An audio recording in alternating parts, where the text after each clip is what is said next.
What is up, you lovely lurkers? What do you think about a Secret Invasion review?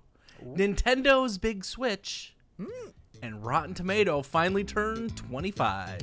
You just be sure to tell them Large Marge sent ya. Let's lurk.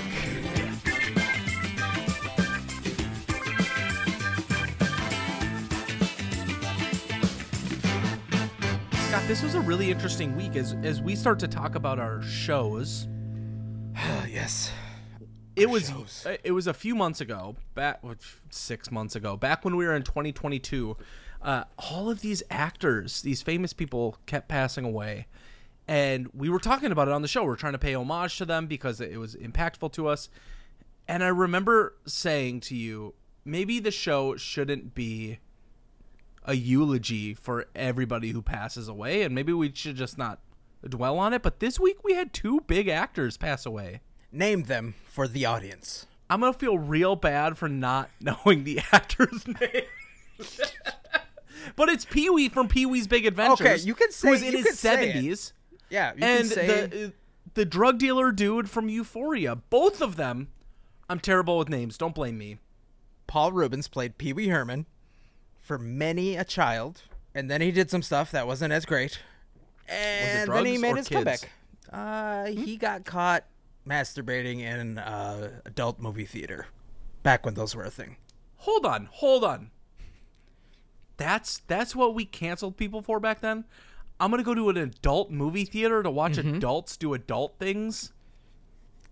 And I'm not going to get my rocks off? He's just the only one to get caught. I mean, honestly, I don't know what you expect people to do in those theaters, but like that should be a given. Dude, that's like going to a baseball game and not sucking down glizzies every inning. And stretching you out in the seventh. Yeah. You always got me standing to attention. I don't know. Okay, so the second person I am not familiar with, but my wife watched Euphoria, and there's a lot of people that are very sad about it. Obviously, it's very sad when anybody passes away, especially in the way that this person did. But did you watch the show? Do you know who they are? Yep, Angus Cloud played a gentleman named Fezco, who was kind of like the drug dealer of the show. He ends up being somebody that has an incredible moral compass, and Zendaya's character, especially in the beginning season, is going through this drug addiction, and Angus's character decides to push against that and say, I'm not going to deal you drugs because I care for you. I don't want you, like, I give this to bad people who I hope are doing bad things. You, Dealer on the other with hand, a heart of gold. Yeah. But he was 25 years old. Yeah, and it's really sad. I think that he passed away to suicide. He did. Apparently his father had passed away recently, and he was struggling with it, which is tough. This is real tough. There's many ways for you to get help if you're struggling with anything. And Willie, you're in therapy. I'm looking for a new therapist right now myself. There's somebody out there that cares about you, whether you realize it or not. So please, if you're struggling, reach out to someone somewhere. I'm a terrible person. Can I just point this out? Please don't take this out of context. Don't make a weird transition. The entertainer in me is like, how do we segue into talking about Rotten Tomatoes? Why do we gotta start there? there? I just want to say, I understand I have a filter, but what I wanted to say, what a bad person would say is, I think you need to keep going to therapy.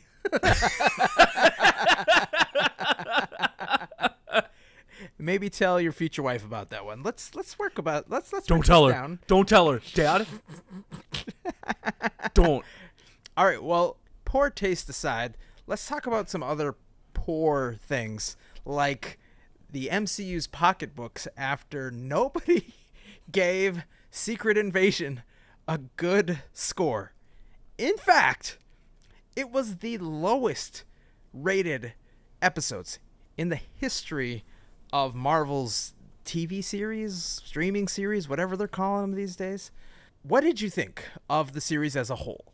I thought the first few episodes were not that bad. There was some interesting, gritty story being told. And then as you got to maybe the middle part of the series, it's a short series, what, 6-7 episodes? 6 episodes. So the next 2 episodes. But they left so many things unanswered from those episodes. There was nothing that, like, drove the character progression. And if anything,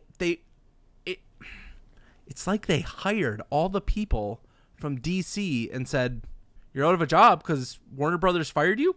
Come over here. Write our TV shows. Because it's not good. There wasn't a cohesive message in this movie or show. 100%. The hype going into this was supposed to be Captain America, Winter Soldier, gritty spy filler full of intrigue. We've got Olivia Colman, who maybe was the best part of this entire series. I, like you, was disappointed because it just wasn't good. If anything, it was okay, but I didn't even see, like, the potential to be good. Maybe the opening scene in the first episode.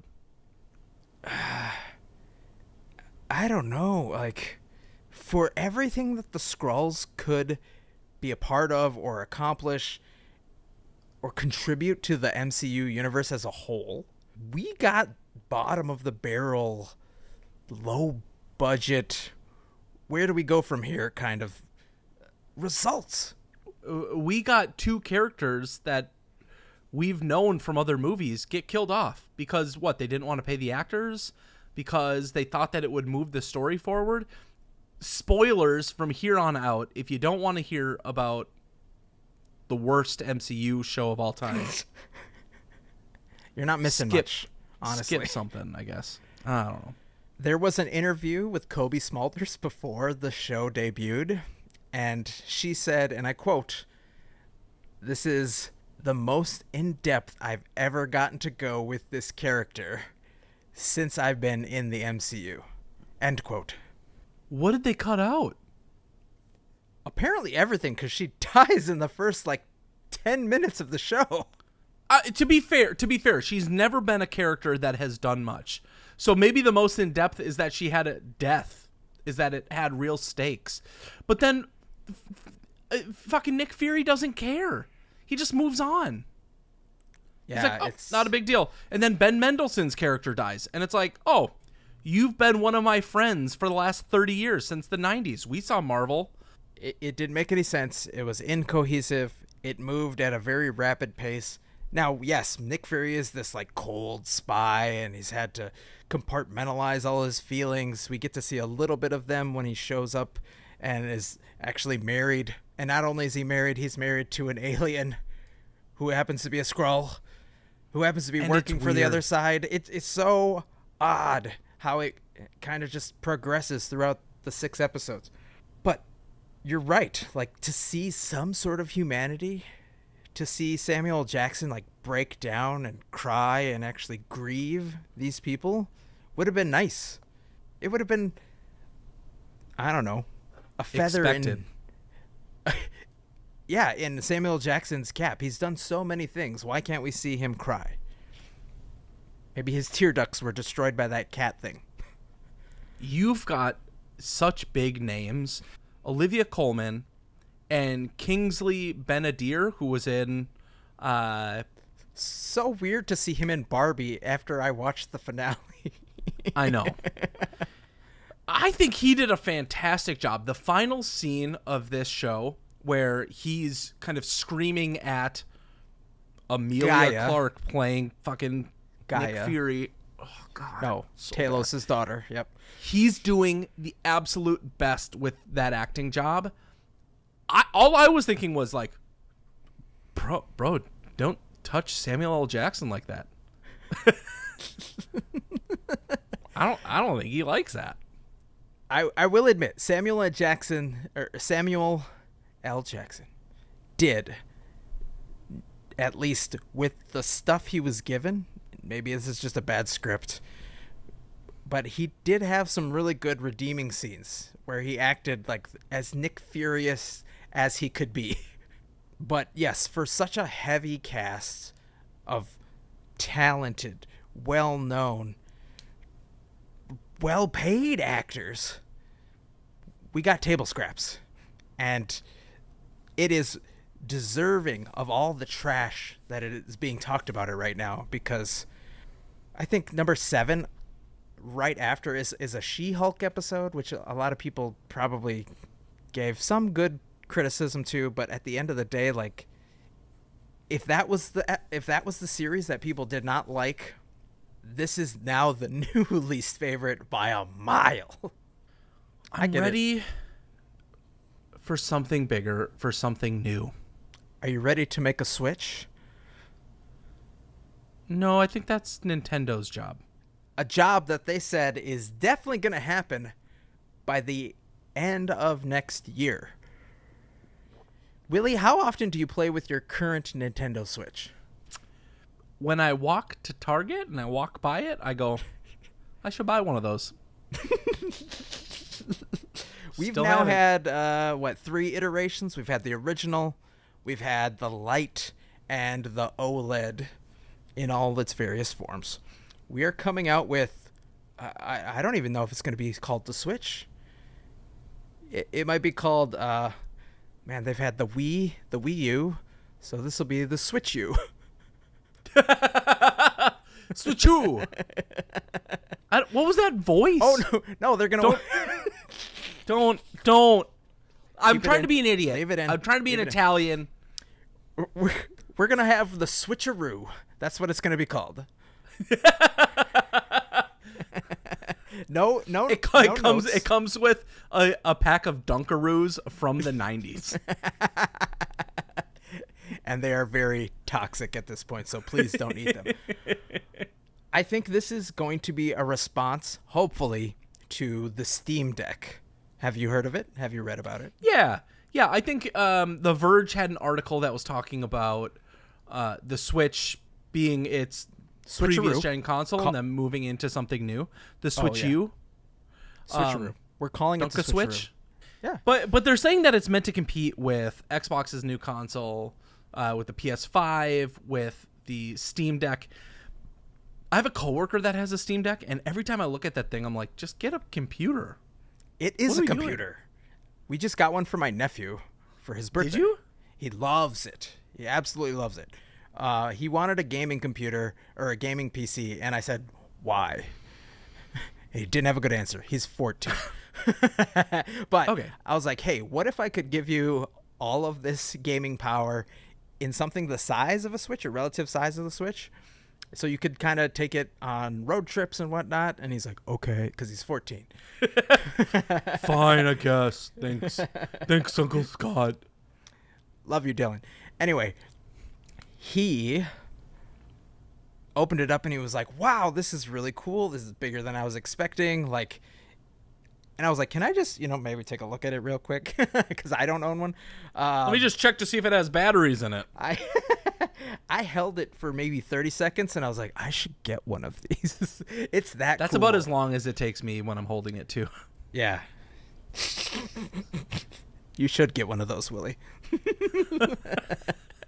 The thing is that PlayStation has also announced they're working on some sort of Switch competitor or Steam Deck competitor where, and I kid you not, it's a big screen, like a 7-inch, 8-inch screen with a dual shock controller split in half and kind of like glued to the sides. I know what it's called. What's it called? It's called the PS Vita. Please? It's called the PS Vita Plus. That you can subscribe to only. PS Pita? PS Pita. Everything's inside. I could really go for a pita right now. A nice gyro, tzatziki, and tomatoes.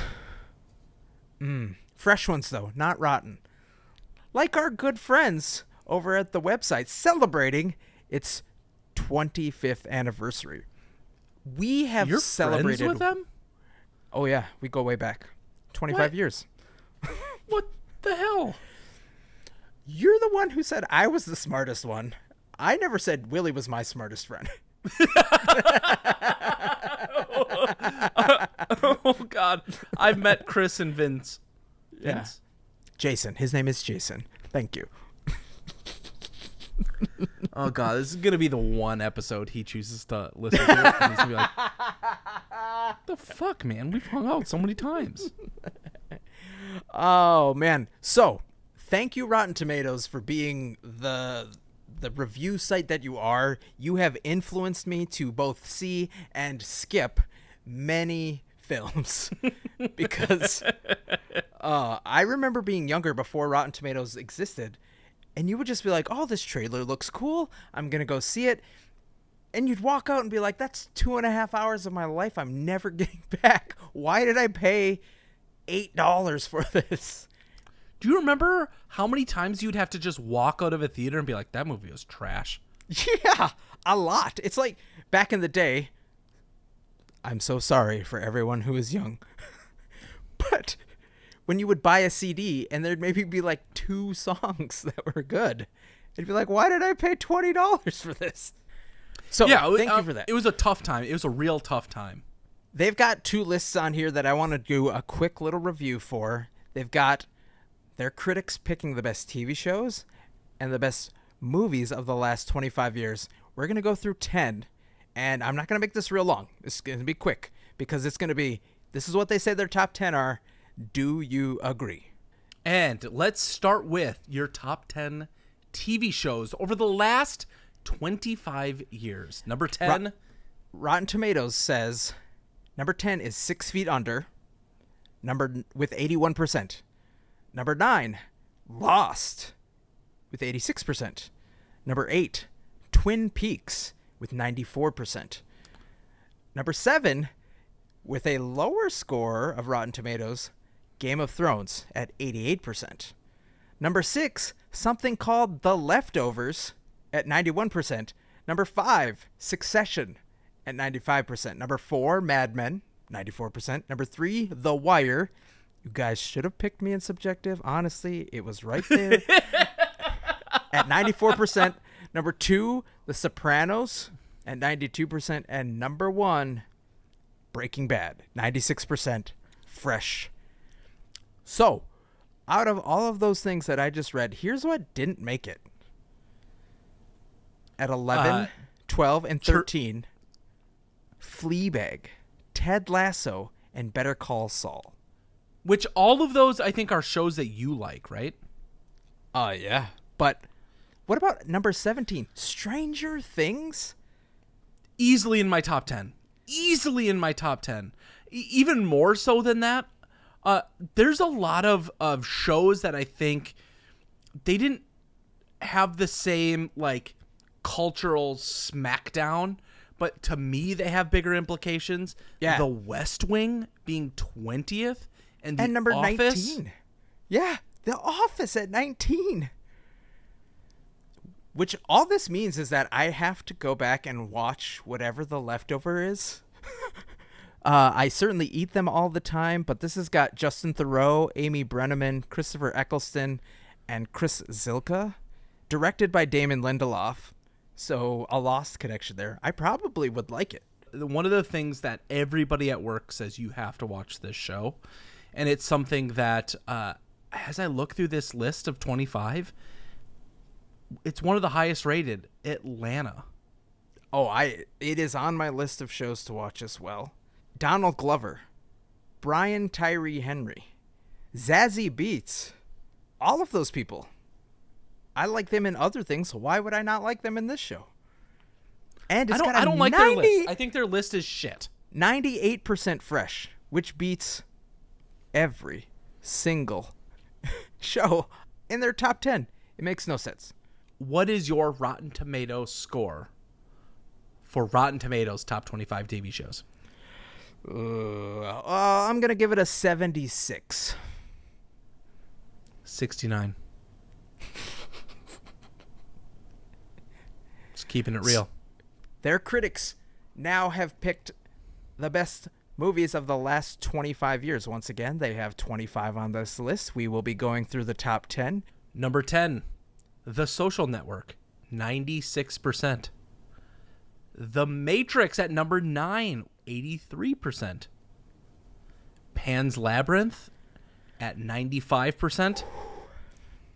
Spirited Away at number 7 with 96%. In the Mood for Love, 92%. Portrait of a Lady on Fire, 97%. Your number 4, The Dark Knight, 94%. At number 3, Mulholland Drive at 83%. Number 2, Parasite at 99%. And your number 1 movie in the last 25 years, Mad Max Fury Road at 97%. Whatever drugs these critics are on, I want some, because that is quite the list, to say it nicely. Here's what didn't make it. No Country for Old Men, There Will Be Blood, Everything Everywhere All at Once. The Lord of the Rings. Say it like you were going to say it. The fucking Lord of the Rings. Lord of the Rings. Inglourious Bastards. They did have Black Panther on here, number 24. No, Scott, they missed in the top 10 a movie that I haven't seen, and we have to see it. We have to watch this movie. Paddington 2. Yes, it's at 99% fresh. 99. I'm not joking. It's become a meme that I don't want to watch the movie, but everybody says it is the best movie they've ever seen. How is that possible? We have to watch the first one, and then we can watch the second one. Even though the first one didn't make the top 25. Seriously. We want it to make sense. It's got to make sense. The Dark Knight was my top movie for the longest time. Cinematic masterpiece. Crushes Oppenheimer. For sure. Absolutely destroys it. Every part of that movie makes sense, and there isn't an hour soliloquy about what happens to the Joker at the end, although there should have been. What is In the Mood for Love? Things Scott is every day of the week. That's right. It's from 2000, and I was just graduating high school at the time. Back when he could still do it every day of the week. But yeah, maybe it's only got a 92. I don't know how they did this. If I was going back and making this list, No Country and There Will Be Blood would replace Mood and Portrait of a Lady on Fire. I really enjoyed the movie Pan's Labyrinth. Oh, I would so probably good. remove it from this list. Because of the subtitles? No. I can't read. When that movie came out, I fully understood it with no subtitles on. You fuck. I would put Everything Everywhere All at Once in the top 10 movies of all time. Same. 100%. I would replace Mulholland Drive and put Everything Everywhere All at Once at number 3. There's a movie that's not on this list that I would 100% put in my top 10, and that's Saving Private Ryan. Ooh. When did it come out? Oh, probably not in the last 25 years. Son of a bitch. Is it older? It might be. Scott, can you pick a movie on this list? You pick one, I pick one. We're going to watch it for our review next week.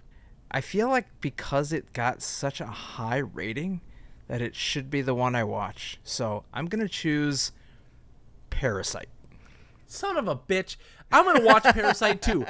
Next week, these idiots review Parasite. Okay, otherwise, you can watch that one. And... oh, I don't want to watch that one. It's scary. I've been meaning to watch this one for a very long time, seen lots of clips online. I'm going to watch Whiplash. Oh, I've seen that movie. It's amazing. I will watch that movie as well. So next week, we're going to review Parasite and Whiplash. Oh, we're watching Rotten both. Tomatoes Okay. top 25 of all time. Oh, gosh. In the 25 years. Oh, so much to do. So much to say. But you know what? Maybe we shouldn't say anymore. Let's just stop it right there. We're going to give you a chance to tell us, did you agree with this list? Did you hate it? What did you think of all these movies and shows? And that's our show, you lovely lurkers. Thank you so much for hanging out with us this week. Please rate and review wherever you lurk. I know I do, and I'm pretty sure Willie does as well. Appreciate you, lurker, and all of your love. So, let's remember, be kind to one another out there, and we'll see you next week.